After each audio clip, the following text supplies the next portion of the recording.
Northern Montana Territory, November 1878.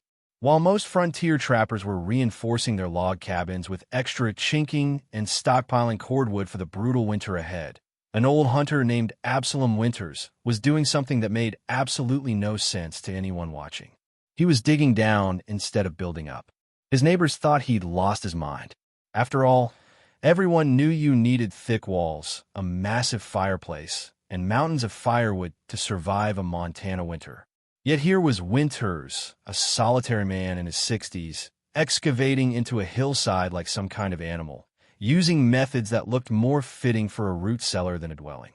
What these skeptics didn't know was that Absalom Winters understood something about thermal physics that most frontier builders had completely missed, something so effective that it would keep him comfortable through temperatures that killed livestock and froze whiskey solid in a bottle. Before I reveal exactly what he knew, I need you to do something for me. Hit that subscribe button right now, because in this channel, we're uncovering lost survival wisdom that could literally save your life if modern infrastructure ever fails. Every video brings you techniques that worked when failure meant death. Subscribe, and I promise you'll learn methods that most preppers and off-gridders have never even heard of. Also, drop a comment telling me where you're watching from and what your coldest winter experience has been. Now, let's discover what this old hunter knew that everyone else had forgotten. Absalom Winters had arrived in the Montana Territory in 1876, following the tail end of the fur trade boom. Unlike the younger trappers who built their cabins in the valleys near water sources, Winters chose a south-facing slope 3 miles up Tenderfoot Creek, where the wind hit hardest and the snow drifted deepest. His first action puzzled everyone who saw it. Instead of felling timber for a traditional cabin, he began excavating directly into the hillside, removing approximately 480 cubic feet of earth and clay over the course of 3 weeks. The local Metis trappers, watching from a distance, shook their heads. Even the Blackfeet families who sometimes traded at the nearby post thought his approach was strange, though they said nothing. By late October, Winters had created what looked like a cave with a partial front wall. The structure measured roughly 12 feet deep, 10 feet wide, and 7 feet at its highest point. The front wall, the only part fully above ground, stood just 4 feet high and was constructed from river stones mortared with clay mixed with prairie grass. "He's building a tomb, not a home," remarked Dutch Henry, an experienced Montana builder who'd constructed over 40 cabins in the territory. Dutch had stopped by in early November, offering advice that Winters politely ignored. "That hole will fill with cold air like water in a bucket. He'll freeze before Christmas." The criticism intensified when Winters installed his heating system. Instead of a large stone fireplace like every sensible cabin had, he built a small firebox barely 18 inches across, positioned not in the center of the space but offset to the left side, only 14 inches from the rear earthen wall. The chimney, constructed from fitted stones, ran up the interior back wall before exiting through the earth above. "Suicide," pronounced Dutch Henry. "That firebox couldn't heat a chicken coop, and he's placed it where all the heat will just soak into dirt." The man's a fool. What none of them understood was that Absalom Winters had learned his technique 30 years earlier, not in Montana, but in the copper mines of Michigan's Upper Peninsula, where Finnish immigrants had shown him how their ancestors survived winters even harsher than these. And he'd seen similar principles during a hard winter spent with a Cree family in Saskatchewan, where earth-sheltered lodges kept families warm while surface dwellings became death traps. But Winters didn't argue. He simply worked, carefully angling his firebox, selecting specific types of stone for heat retention, and maintaining a mysterious confidence that everyone interpreted as senility. The real test was coming, and it would prove who understood heat and who merely thought they did. The technical details of Winters' shelter revealed a sophistication that contradicted its primitive appearance. Every choice he made violated conventional frontier wisdom, yet each had a precise thermal purpose. The excavation depth of 12 feet wasn't arbitrary. At that depth in Montana clay, the earth maintained a relatively constant temperature of approximately 45 to 50 degrees Fahrenheit year-round, regardless of surface conditions. While this seems cold, It's dramatically warmer than the -30-degree air that would assault the territory in January. Winters had effectively surrounded 3 sides of his living space with a thermal blanket that never dropped below freezing. The front wall's low profile served 2 purposes. First, it minimized the surface area exposed to cold winds. Second, by keeping the wall height to just 4 feet, with the roof sloping from 7 feet at the rear to meet it, Winters created a compact heat pocket. The total interior volume was approximately 840 cubic feet, compared to the 1,400 to 1,600 cubic feet of a standard 12 by 14-foot cabin. But the truly sophisticated element was his thermal mass system. Behind that small firebox, Winters had installed over 2,800 pounds of carefully selected sandstone. Not limestone, which can crack under thermal stress. Not river rocks, which often contain moisture that explodes when heated. Sandstone, known for its superior heat retention and structural stability under thermal cycling. These stones extended 18 inches into the rear earth wall and projected 8 inches into the living space. The firebox itself was lined with firebrick heat hauled 60 miles from Helena, creating a combustion chamber that could reach temperatures exceeding 1,000 degrees Fahrenheit, while the outer stone surface remained touchable. The chimney design demonstrated equal precision. Instead of a straight vertical shaft, Winters had created a serpentine path through the stone mass, forcing hot gases to travel nearly 6 feet through thermal mass before exiting. This extracted approximately 73% of the heat from the smoke, compared to the 20 to 30% captured by a standard straight chimney. That contraption will fill his hole with smoke, predicted Samuel Grant, a mason who'd built fireplaces across 3 territories. Grant examined the design in late November and pronounced it fundamentally flawed. The draft will never pull properly with all those turns. He'll suffocate before he freezes. What Grant didn't understand was that Winters had carefully calculated his flue cross-section at 28 square inches, slightly oversized for the firebox volume, creating draft pressure that easily overcame the serpentine resistance while maximizing heat transfer. The floor revealed another layer of sophistication. Winters had laid down 8 inches of dry sand, topped with flat river stones fitted tightly together. This created thermal mass beneath foot level and prevented moisture wicking from the earth below. Around the perimeter, he'd trenched a shallow drainage channel that led to a sump filled with rocks, managing any groundwater seepage. Even his door betrayed careful thought. Constructed from 2 layers of split logs with prairie grass insulation between them, it hung on leather hinges and sealed against a stone frame with a clay and fiber gasket. Total thickness, 4.5 inches compared to the typical 2-inch plank doors on conventional cabins. By December 1st, as the first serious cold settled over the territory, Absalom Winters had created what appeared to be a crude hole in the ground. In reality, he'd engineered a thermal battery capable of storing heat for extended periods and maintaining livable temperatures with minimal fuel input. Dutch Henry, riding past on December 3rd as temperatures dropped to 8 degrees, saw smoke wisping from the hillside chimney and shook his head. Poor old fool. I give him 2 weeks before we find him frozen solid. The old fool, inside his shelter, was sitting comfortably in his shirt sleeves, watching his small fire slowly charging thousands of pounds of stone with heat that would radiate long into the night. December 18th, 1878, began with an ominous stillness across the northern Montana Territory. The temperature at dawn registered 14 degrees above zero, but experienced frontiersmen recognized the signs. A yellowish tint to the northwest sky, absolutely calm air, and a pressure drop that made ears pop and old wounds ache. By noon, the storm hit. What the Blackfeet called a white death, and what meteorological records would later classify as a severe Arctic outbreak, descended on the territory with savage intensity.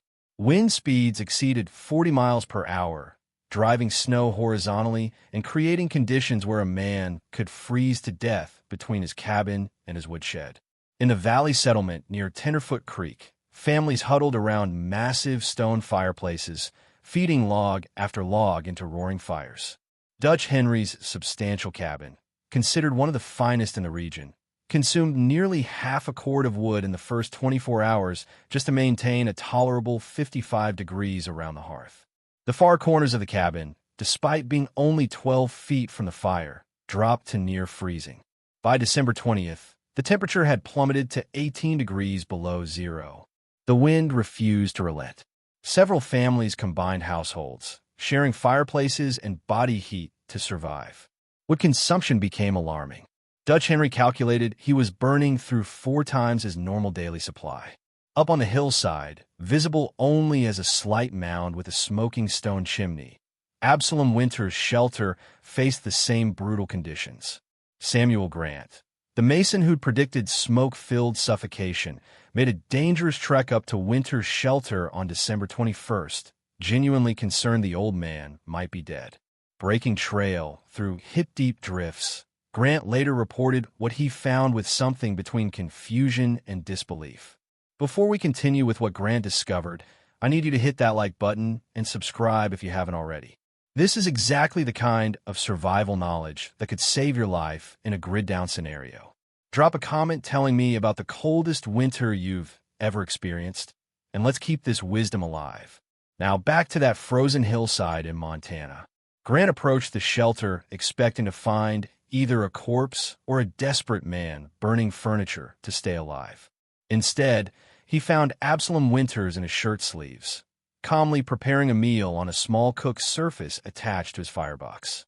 The interior temperature, which Grant later documented in a letter to his brother, registered at an astounding 68 degrees Fahrenheit. The firebox contained a fire barely larger than what you'd use for cooking, consuming perhaps 1/8 the wood of a standard cabin fireplace. Yet the entire space radiated comfortable warmth. Grant placed his hand against the stone mass behind the firebox and jerked it back, shocked by the heat. The stones, charged by days of efficient combustion, were radiating stored thermal energy throughout the shelter. More remarkably, Winters demonstrated that even when he let the fire die completely, the temperature dropped only to 62 degrees over a 6-hour period. The thermal mass was so substantial and the insulation provided by the earth so effective that the shelter behaved like a massive storage heater. "How much wood have you burned since the storm began?" Grant asked, struggling to comprehend what he was witnessing. Winters gestured to a neat stack in the corner. "That's 3 days' worth. Maybe 4 sticks a day for heating, few more for cooking. About 1/8 what Dutch burns in his fine cabin, I'd wager." Grant did the mathematics in his head. At 18 below zero outside, with sustained wind, Winters was maintaining a 70-degree temperature differential using roughly 12% of the fuel a conventional cabin required. It seemed impossible, yet he was standing in the proof. The storm continued for 8 more days, one of the longest severe cold snaps in territorial record. When it finally broke on December 29th, the settlement conducted an informal survey. Dutch Henry's cabin had consumed over 4 full cords of wood. Other families reported similar or higher consumption. Several had nearly depleted their winter supplies in a single week. Absalom Winters had burned approximately 60 pounds of wood total. The winter of 1878 to 79 became an extended thermal experiment, with Absalom Winters' shelter serving as the control group against conventional frontier construction.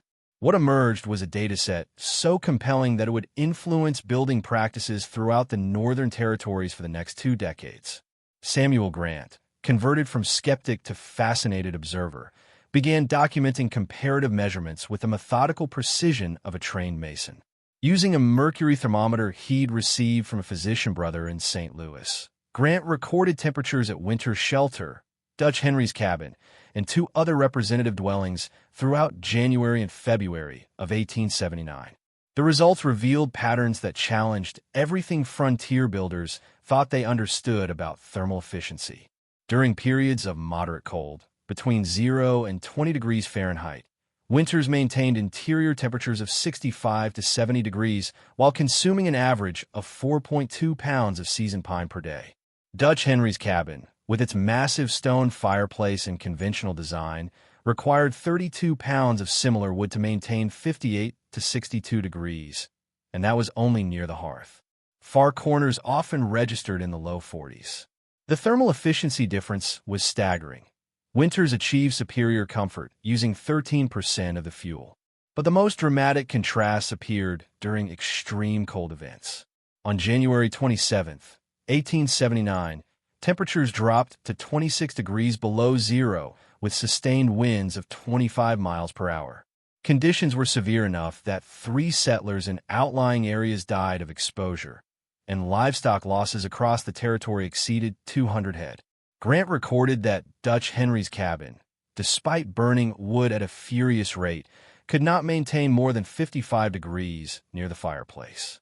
The cabin's total interior volume and its 6-foot-tall walls created a thermal challenge that no amount of wood could overcome. Heat stratified, with warm air collecting uselessly near the ceiling while floor-level temperatures dropped into the 30s. Dutch estimated he burned 85 pounds of wood that day. At Winter's shelter, interior temperature held steady at 66 degrees. Wood consumption, 6 pounds. The thermal mass effect became increasingly evident as winter progressed. Grant documented that Winter's stone heat bank, once fully charged in early January, maintained what he called a baseline warmth, even when fires went unlit for up to 8 hours. The stones, holding heat absorbed over days of small fires, released it gradually through radiation. The earthen walls and ceiling, stabilized at their constant 45 to 50 degrees, prevented heat loss that plagued above-ground structures. Heat retention measurements told an equally compelling story. In a conventional cabin, when the fire died, interior temperatures dropped approximately 12 to 15 degrees per hour, reaching outdoor ambient in 4 to 6 hours. In Winter's shelter, the temperature decline averaged 2 degrees per hour and would stabilize at around 52 degrees, never dropping below the Earth's constant temperature. This meant Winters could build one fire in the evening, let it burn down to coals overnight, and wake to a shelter still comfortably above 60 degrees. Dutch Henry had to wake twice nightly to feed his fireplace or face frigid mornings. Wood consumption over the full winter provided the most dramatic comparison.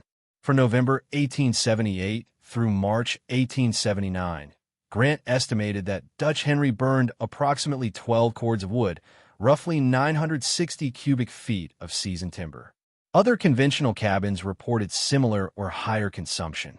Absalom Winters burned 1 cord and approximately 40 additional cubic feet.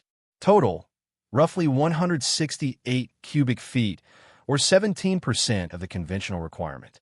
The radiant heat distribution also proved superior.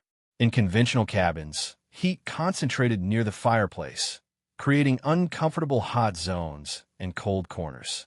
Winter's thermal mass radiated heat evenly from the entire rear wall, creating uniform warmth throughout the compact space. Grant noted, "One can sit anywhere in the shelter and feel equal comfort, whereas in my own dwelling, I must choose between roasting near the fire or freezing in the corner." By late February, as word spread through the territory, other measurements began arriving. A trapper named Jonas Webb, who'd built a similar earth shelter design based on Winter's principles near the Judith River, reported comparable results. Interior temperatures in the mid-60s during a cold snap that killed his neighbor's horse, using what he estimated as less wood than I'd previously burned just for cooking. The empirical evidence was irrefutable. Winter's shelter, constructed with methods dismissed as primitive and foolish, outperformed conventional frontier architecture by factors of 6 to 8 in fuel efficiency while maintaining superior comfort. The physics were undeniable. Thermal mass, earth insulation, reduced volume, and strategic heat capture had created a system that worked with natural principles rather than fighting against them. The question haunting Samuel Grant and others who'd witnessed Winter's shelter performance was simple. Where had this old hunter learned such sophisticated thermal engineering? The answer emerged gradually, through conversations around Winter's small firebox during the long evenings of late winter. What the old hunter revealed was not a single source, but a convergence of traditional knowledge systems that industrial frontier culture had dismissed or forgotten. Absalom Winters had been born in 1814 in Upper New York State, the son of a subsistence farmer. At 19, he'd traveled to Michigan's Upper Peninsula during the copper mining boom, working underground where he encountered Finnish immigrants who'd brought construction knowledge from Scandinavia. These miners spoke of earth houses their grandparents had built in the harsh northern regions, structures that required minimal fuel despite months of darkness and severe cold. The principle was simple: go down, not up. Use the earth as insulation. Build small. Heat stone, not air. They'd laugh at the American miners, Winters recalled, building big wooden houses above ground, burning forests to stay warm. The Finns built low, dug into hills when they could, and stayed comfortable on what Americans would consider kindling. During the brutal winter of 1843, when fuel shortages caused several deaths in the mining camps, Winters had sheltered with a Finnish family in their partially earth-sheltered home. He experienced firsthand how a structure two-thirds below grade maintained livable temperatures through a 3-week cold snap that paralyzed the region. But the Finnish knowledge was only part of the equation. In 1852, Winters had traveled north into what would become Saskatchewan, trapping and trading with Cree communities. There, he witnessed winter lodges that utilized earth banking and sophisticated heat management.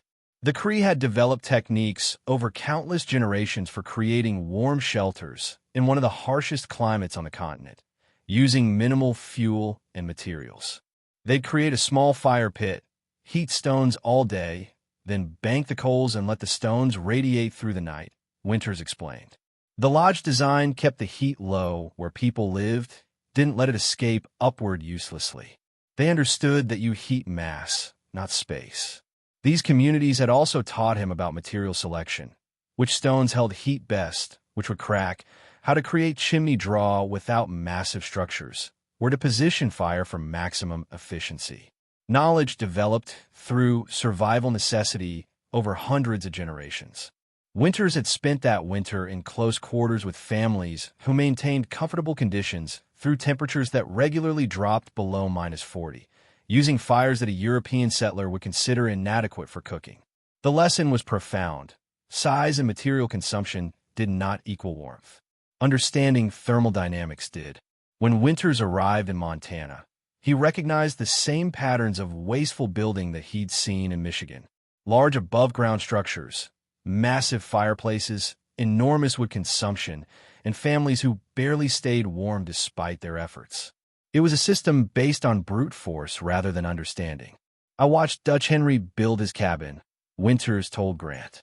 Fine craftsmanship, strong logs, beautiful stonework on that fireplace. But he built it like it was a house in Ohio, not a shelter in Montana winter. Heat going up and out, thin walls facing the wind, massive cold volume to warm. He was fighting the winter instead of working with the earth. The revelation troubled Grant. He himself had built dozens of structures using conventional methods, never questioning whether there might be better approaches. The idea that immigrant knowledge and indigenous techniques might be more sophisticated than American frontier practices contradicted everything his culture had taught him. You mean to say, Grant asked carefully, that the Indians and the foreigners understood building better than we do? Winters poked at his small fire, adding a single stick of wood. I'm saying that people who've survived in harsh climates for generations tend to figure out what works. And people who show up with fixed ideas from milder places tend to suffer more than necessary. By March 1879, as winter finally released its grip on the Montana Territory, a small but growing group of builders and trappers were grappling with an uncomfortable reality. Techniques they dismissed as primitive, backward, or savage were demonstrably superior to their own. The advancement of American frontier construction had somehow moved away from thermal efficiency toward aesthetic convention and cultural pride. The earth-sheltered approach, the thermal mass principles, the compact heat retention design, none of it was new. It had been proven across cultures and centuries. It had simply been forgotten, or more accurately, deliberately ignored by a culture that equated innovation with European and American methods exclusively. Absalom Winters hadn't invented anything. He simply remembered what others had chosen to forget. and that memory had kept him alive and comfortable while conventional wisdom froze and burned through forests. Spring of 1879 brought more than just thawing ground to the Montana Territory. It brought a quiet revolution in frontier building practices, one that spread through the network of trappers, miners, and settlers who'd survived one of the harshest winters in recorded memory. Samuel Grant became the first convert. In April, as soon as the ground softened enough for excavation, he began construction on a new shelter 3 miles west of his conventional cabin. The design borrowed heavily from Winter's principles: a south-facing hillside location, excavation depth of 11 feet, compact interior volume of approximately 780 cubic feet, and a thermal mass heating system using 2,400 pounds of carefully selected sandstone. Grant documented his construction process meticulously, creating what may be the first written technical manual for earth-sheltered frontier dwellings. His notes, preserved in the Montana Historical Society archives, include precise measurements, material specifications, and thermal performance predictions based on Winter's demonstrated results. By October 1879, Grant's shelter was complete. The following winter provided immediate validation. During a severe cold snap in late December, with exterior temperatures at 22 below zero, Grant recorded interior temperatures of 67 degrees while consuming approximately 5 pounds of wood daily. His old cabin, which he'd left standing for comparison, would have required 40 to 50 pounds for inferior results. Word traveled through the informal networks that connected frontier communities. A Norwegian trapper named Olaf Bergstrom, working the drainages north of Fort Benton, heard about Winter's design from a Metis trader in February 1880. By summer, Bergstrom had constructed an earth-sheltered winter camp that incorporated both Winter's principles and elements from Norwegian turf house design he remembered from childhood. Bergstrom's innovation was to extend the thermal mass concept by creating a raised sleeping platform directly above a stone heat bank. The platform, positioned 4 feet above the floor and built from split logs, allowed him to sleep in the warmest zone while the stone mass below radiated heat upward throughout the night. He reported sleeping comfortably without blankets, even when exterior temperatures dropped below zero. The diffusion accelerated through the winter of 1880 to 81. Dutch Henry, who'd initially dismissed Winters as a fool, quietly began construction on what he called a winter dugout in the fall of 1880. Though he never publicly acknowledged his source, the design was unmistakably based on Winter's principles: hillside excavation, compact volume, thermal mass heating system, earth insulation on 3 sides. Henry's adaptation included some refinements. He created a small anteroom entry that served as a cold trap, preventing warm air loss when entering or exiting. He also experimented with a dual firebox system, one for heating and one exclusively for cooking, though he eventually abandoned the second as unnecessary given the efficiency of the primary system. By 1882, the Territorial Surveyor's Office in Helena began noting earth shelters, or dugouts, in their records with increasing frequency. A survey conducted that year identified at least 23 such structures within a 100-mile radius of the original winter shelter, and likely dozens more in more remote areas that went unrecorded. The design began evolving as different builders contributed innovations. A German immigrant named Friedrich Kohler added a sophisticated ventilation system using a small secondary shaft that created gentle air circulation without significant heat loss. A former ship's carpenter named Thomas Webb incorporated curved roof supports that better distributed earth load while creating a more spacious interior feel. Perhaps most significantly, indigenous communities who'd long used similar principles for winter lodges began sharing refinements with settlers who were finally humble enough to listen. A Blackfeet elder named Many Horses taught several trappers about optimal firebox positioning for different soil types and how to create effective moisture barriers using rendered animal fat and clay mixtures.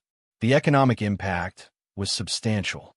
Families who'd previously spent 4 to 6 cords of wood per winter, representing weeks of labor or significant cash expense, found their consumption dropping to 1 cord or less. The time saved from wood gathering could be redirected to other survival necessities. The reduced fire tending meant better sleep and less risk of fires burning out during bitter nights. Not everyone adopted the approach. Cultural resistance remained strong among many settlers who viewed earth shelters as beneath the dignity of American frontier life, too similar to primitive indigenous dwellings or the sod houses of destitute homesteaders. Some builders attempted earth shelter designs but failed through poor execution, inadequate drainage, wrong stone types for thermal mass, improper chimney draft calculations, and then blamed the concept rather than their implementation. But among those whose priority was survival over appearance, who valued function over cultural convention, the principles spread steadily. By 1885, an estimated 60 to 70 earth-sheltered winter dwellings existed in the northern Montana Territory alone, with similar numbers appearing in parts of Wyoming, Idaho, and Dakota territories where winters were severe and timber increasingly scarce. Absalom Winters, now in his 70s, occasionally received visitors seeking advice. He shared his knowledge freely, asking nothing in return except that people think about what the earth offers before fighting against it. He'd build a small traditional cabin for summer use, but returned to his hillside shelter every October, where he continued to spend winters in comfort that many conventional homes never achieved. The legacy wasn't just technical. It represented a broader shift in how some frontier settlers approached building and survival. Instead of importing techniques from milder climates and forcing them to work through brute material consumption, they began adapting to local conditions using principles proven over generations by people who'd actually mastered those environments. The old hunter's primitive hole in the ground had sparked a quiet revolution in frontier thermal engineering, one that saved countless cords of wood, prevented untold suffering during brutal winters, and possibly saved lives during the most severe weather events. All because one man had been willing to remember what others had been too proud to learn. The winter of 1886 brought temperatures so severe that it would later be called the Winter of Death across the northern plains. Cattle died by the hundreds of thousands, effectively ending the open-range ranching era. Conventional homesteads burned through wood supplies that many couldn't replenish. Some families abandoned their claims entirely, unable to endure the relentless cold. In earth-sheltered dwellings scattered across the territory, families weathered the crisis with hardship but survival. The thermal principles that Absalom Winters had demonstrated, thermal mass, earth insulation, compact heated volumes, proved themselves once again under the most extreme conditions imaginable.